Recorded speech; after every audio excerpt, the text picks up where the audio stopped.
I'm Cynthia Rowland, and this is episode 147 of EO Radio Show. As most listeners are undoubtedly aware, 2026 is an election year. And that means that charities and private foundations need to refresh their understanding of election year issues for organizations that want to remain exempt under Internal Revenue Code Section 501c3. This week's episode is a refresh of episode 7 of the show, which was first released in 2022. Today's focus is on allowable educational and advocacy activities for public charities, including a discussion of the definition of lobbying and the two different rules that apply to public charities. The first rule that we'll talk about is the subjective test of Internal Revenue Code Section 501c3. And the second alternative, the elective test for charities that make the 501h election, allows for an objective limitation on lobbying expenditures. For more information on related election issues, listeners may want to go back to last week's episode.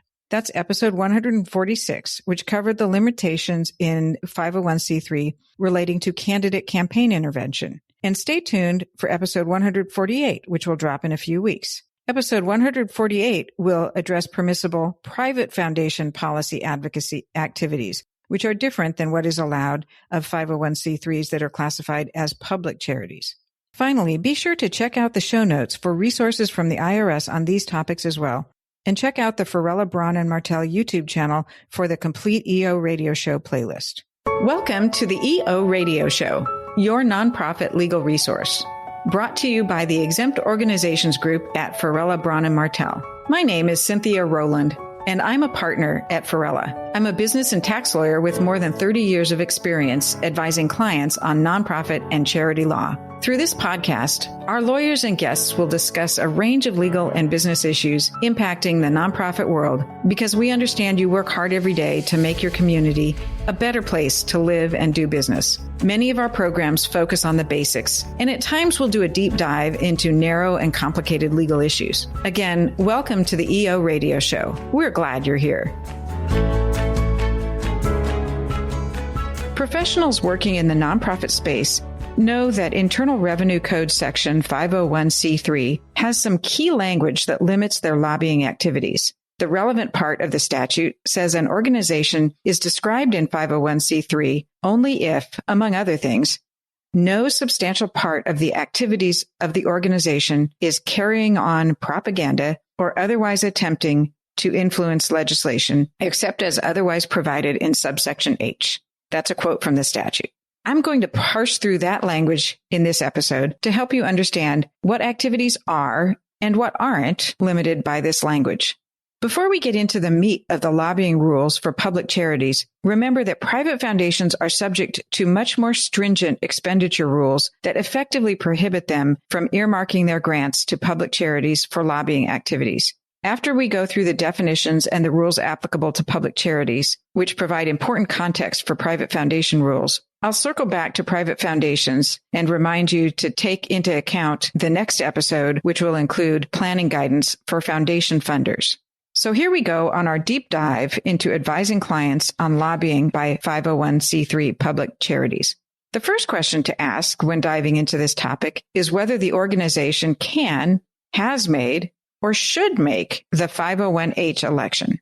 Certain organizations are not eligible to make the 501h election. That includes churches and their affiliates, certain governmental units, a narrow category of organizations described in Internal Revenue Code 509A4, and supporting organizations that support organizations that are described in 501c4, C5, and C6.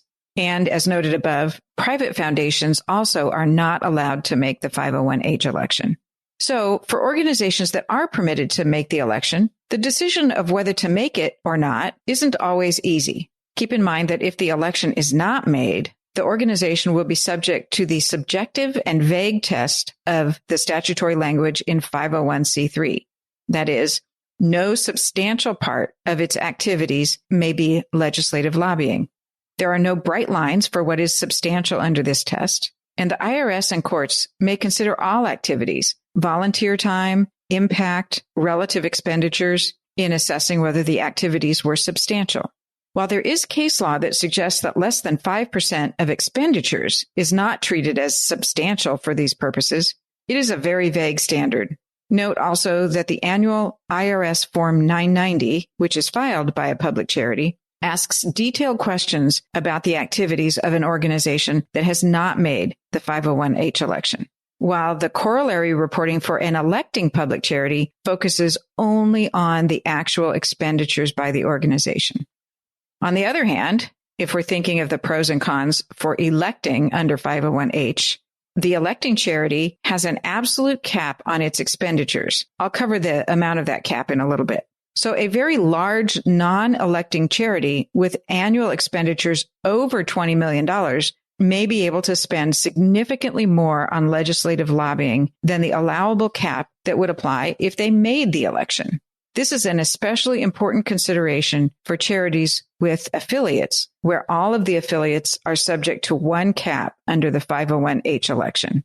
A public charity makes the 501h election once, either at the time it files its application for recognition of exempt status or at any later time by filing IRS Form 5768. That election remains in effect until the organization revokes it. Once the election is made, the electing organization needs to track its lobbying expenditures so that it can report whether the expenditures have exceeded the lobbying non-taxable amount for the year. The non-taxable amount, more easily referred to as the allowable expenses for lobbying, is based on a sliding scale depending on the amount of exempt purpose expenditures in a year. The allowable amount is 20% for organizations with exempt purpose expenses up to $500,000 in that year. Then the percentage ratchets down to 15% for organizations with annual exempt purpose expenditures between $500,000 and $1 million. 10% for those spending between $1 and $1.5 million, and then down to 5% for organizations with exempt purpose expenditures exceeding $1.5 million, but only up to an absolute cap of $1 million in legislative lobbying expenses for the year. There's an important caveat to these limits, though, to keep in mind. The allowable amount for grassroots lobbying is only 25% of the amounts just described. For those of you who want more information on accounting for exempt purpose expenditures, direct lobbying, and grassroots lobbying expenses, I've put some helpful links in the show notes. The details of that are too much to cover in a podcast. Understanding the lobbying rules also requires some work on the defined terms for legislation, administrative actions, direct and grassroots lobbying, the meaning of a call to action, and the meaning of advocacy communications, since all of these terms are relevant to classifying the organization's expenditures under the 501h election. So, starting with the term legislation, what does that include? And what doesn't it include? Well, legislation includes any written proposal for a law that is proposed for approval by a legislative body, which is comprised of elected persons, with a caveat for ballot initiatives that I'll get to in a minute. The draft statutory language does not need to have been introduced as a bill in order to constitute legislation for these definitional purposes. And as I noted, legislation also includes ballot initiatives. For the latter, the legislative body is the public, and the members of the public are treated as the legislators for purposes of expenditure analysis. So for legislation introduced to a legislative body, keep in mind that legislation includes things like treaties with foreign countries, actions to approve appointment of judicial nominees, non-binding resolutions of the legislative body, and the term includes foreign laws, not just domestic, federal, and state legislation. So let's back up a minute. What does legislation not include? There's a lot of different areas where public policy is advanced through actions that are not treated as legislation for purposes of these limits.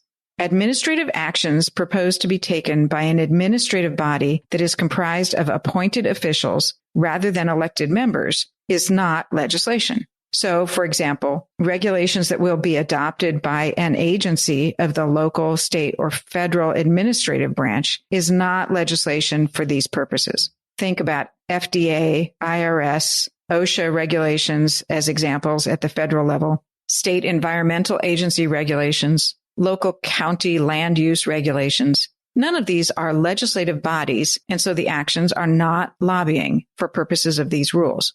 So, expenditures by a public charity to influence the administrative body are not counted for purposes of the lobbying limitations. Some other examples would include adding or removing an animal from a list of endangered species, conversations with agency staff on regulations, efforts to influence an agency report that would be used to support some policy, participation in proceedings to establish water quality objectives. All of these are examples of administrative activities that are not subject to any limitation under federal tax law. Some states do require reporting by organizations that are engaged in these kinds of administrative lobbying activities, but those rules don't affect the organization's tax-exempt status. I'll include in the show notes a few links to information about some state administrative lobbying limitations for those of you who are interested in that. So then there are some other policy-oriented activities that also are not considered legislative lobbying. These include participation in the legal process, such as lawsuits to enforce compliance with existing laws, and nonpartisan analysis, study, and research. So, returning to our focus on actual lobbying expenditures that are described in the 501H rules for an electing charity, the next track we need to go down is distinguishing between direct and grassroots lobbying. Direct lobbying means a communication directed to a legislator that refers to specific legislation and that reflects a view on that legislation. An important note here is that in the case of a ballot initiative, direct lobbying includes the communications with the public, since the people are the legislators for ballot initiatives. Grassroots lobbying, on the other hand, is an important subset of lobbying expenditures because these expenses are much more limited under the 501H election. The maximum cap for expenditures for grassroots lobbying is only 25% of the overall lobbying non-taxable amount, and not more than an aggregate cap of $250,000 in any particular year.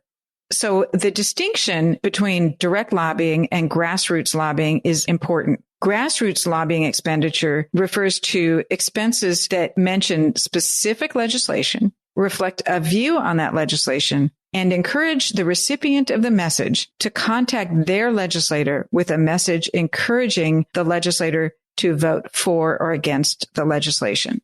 So, in other words, it's expenses out to the grassroots, the public, to contact their congressperson or senator or whoever it is that's voting on the specific legislation and encourage action. Some communications walk right up to that line and are considered advocacy communications not subject to the grassroots limits, so long as they do not include the call to action, that is, the phrasing, contact your legislator. So that's the landscape for organizations that want to lobby and stay within the lines. A quick word here. What happens if an organization exceeds its lobbying limits, either under the substantial part test or the 501H election? For an organization that doesn't make the 501H election, the consequences of substantial lobbying activity can be disastrous.